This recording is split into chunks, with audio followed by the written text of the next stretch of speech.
Assalamualaikum warahmatullahi wabarakatuh. Waalaikumsalam warahmatullahi wabarakatuh.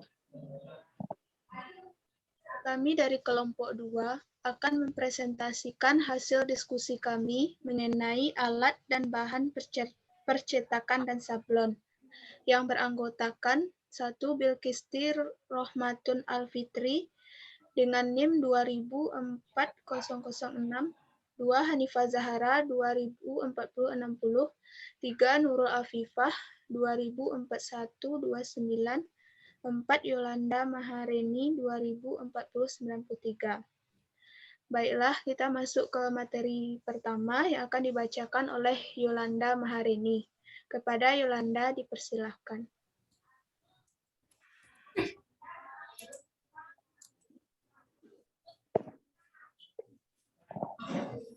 Sablon umumnya dilakukan secara manual menggunakan beberapa alat seperti screen, frame, hingga emulsi film.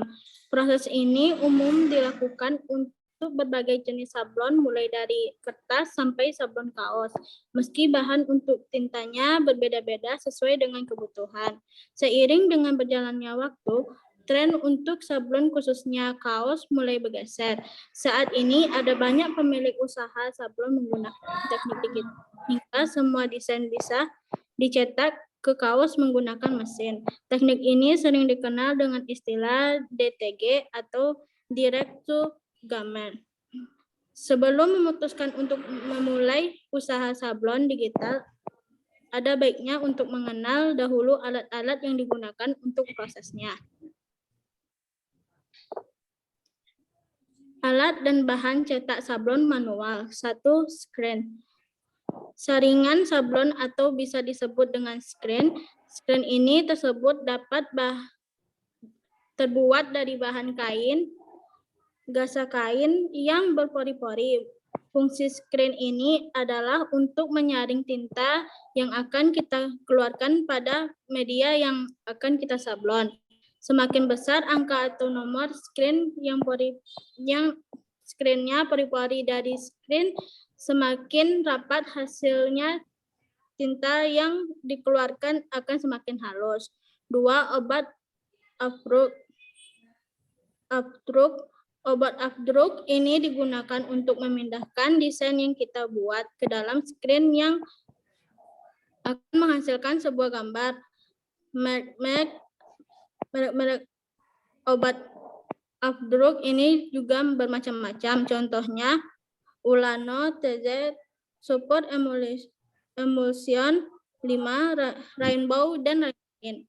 3. Obat penghapus. Obat penghapus ini bisa digunakan untuk menghapus gambar yang sudah ada dalam screen atau menghapus gambar afdruk yang ada di screen agar screen suatu saat dapat digunakan kembali. 4. Pelipis tinta atau penguat tinta agar hasil sablonan yang telah disablon dapat bertahan lama, tidak mudah luntur dan rusak. Banyak juga jenis pelapis tinta ini seperti top, quad, dan masih banyak lagi. 5. Rakel. Rakel digunakan untuk memberikan tinta ke screen dengan cara ditekan dan didorong agar tinta dari screen terseluruh ke dalam media yang kita sablon. 6. Meja sablon. Meja sablon untuk memudahkan kita dalam proses sablon. Posisi meja sablon harus datar. Meja sablon ini juga digunakan pada saat penyinaran atau pemindahan gambar ke screen. Bila menggunakan pemindahan gambar dengan cara penyinaran cahaya lampu.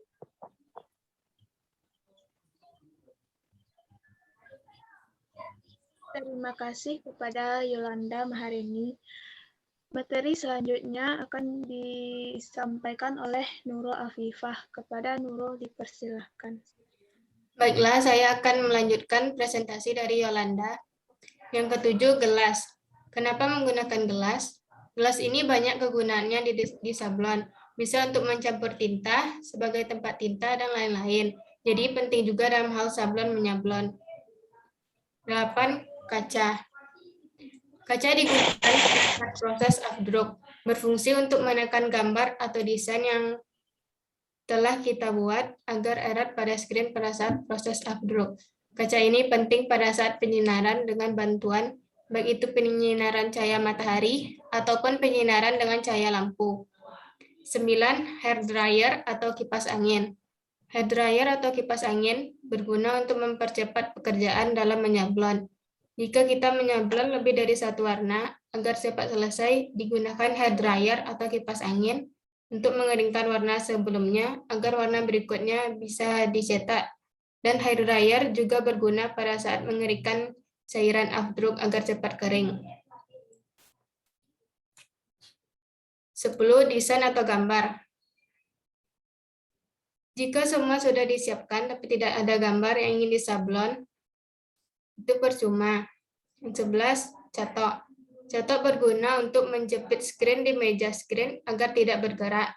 Dan ini juga dapat memudahkan kita dalam proses sablon. Bisa juga agar bingkai screen tetap presisi pada saat memasukkan warna berikutnya. 12. Frame presisi. Frame ini adalah option jika menyablon tanpa meja khusus sablon. Menggunakan frame ini cukup dengan meja biasa saja, yang penting datar atau rata dengan baik.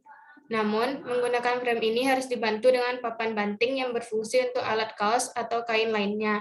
Frame dan papan banting ini dibantu oleh noken sebagai alat bantu presisi antara frame dan papan banting, yang dipasang pada masing-masing alat.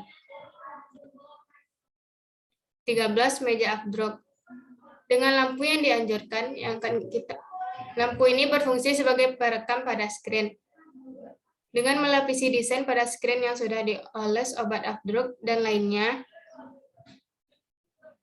untuk proses afdruk dan desain yang akan disablon juga menyemprot untuk hasil akhir afdrukan. 14. Alat dan bahan pendukung.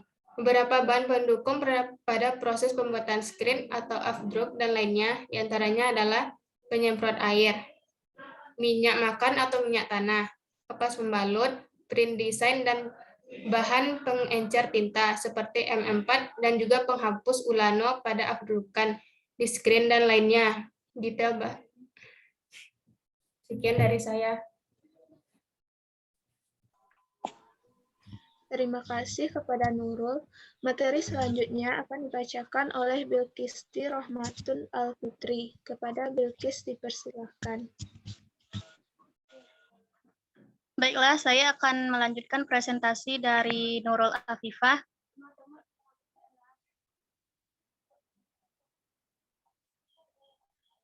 Alat dan bahan sablon digital. Yang pertama yaitu mesin cetak DGT. Alat pertama ini yaitu mesin DGT yang akan menjadi inti dari proses cetak.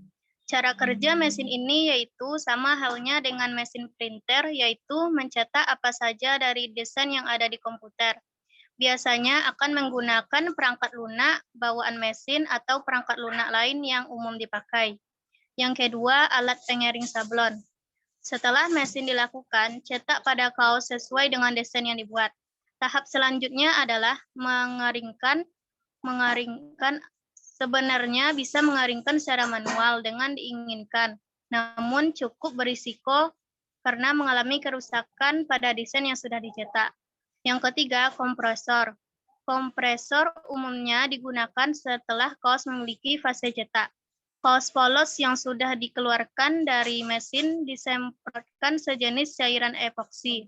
Fungsi dari cairan ini adalah merapatkan bagian serat kain. Kalau serat jadi rapat, proses cetaknya bisa berjalan dengan sempurna.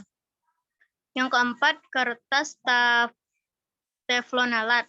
Alat dan bahan sablon digital selanjutnya adalah kertas teflon.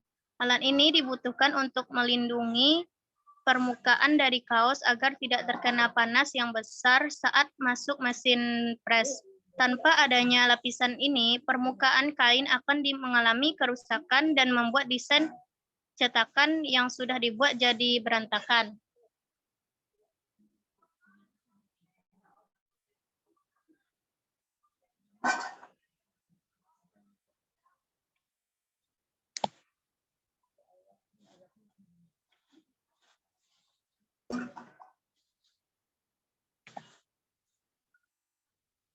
Sekian dari saya. Terima kasih kepada moderator. Selanjutnya, 5. Mesin press untuk kaos. Ada banyak cara yang bisa dilakukan untuk membuat tinta yang sudah dicetak pada kaos menjadi lebih awet dan menempel dengan sempurna. Selain disemprot dengan epoksi, mesin press juga digunakan untuk membuat tinta merekat dengan kuat dan tidak mudah lepas dari permukaan kain. Yang keenam, set tinta dan cartridge. Sama halnya dengan mesin cetak lainnya, hal utama yang harus disiapkan adalah tinta dan cartridge. Dua hal ini digunakan untuk membuat pola cetak di atas kain katun sesuai dengan kebutuhan jenis tinta yang digunakan, bisa bermacam-macam sesuai dengan kebutuhan. Pilihan yang terbaik dan biasa digunakan agar hasilnya sempurna. Yang ketujuh, komputer. Karena dilakukan secara digital, sebagian besar prosesnya dilakukan dengan menggunakan komputer, mulai dari desain awal sampai akhirnya masuk proses cetak. Anda bisa menggunakan komputer jenis desktop atau menggunakan laptop. Pilih komputer yang sesuai dengan kebutuhan dan mampu digunakan untuk membuka aplikasi untuk mencetak suatu desain kaos. Sekian dari penyampaian presentasi saya. Terima kasih kepada moderator. Terima kasih kepada Bilqis. Itulah hasil presentasi dari kelompok kami. Terima kasih. Wassalamualaikum warahmatullahi wabarakatuh. Waalaikumsalam warahmatullahi wabarakatuh.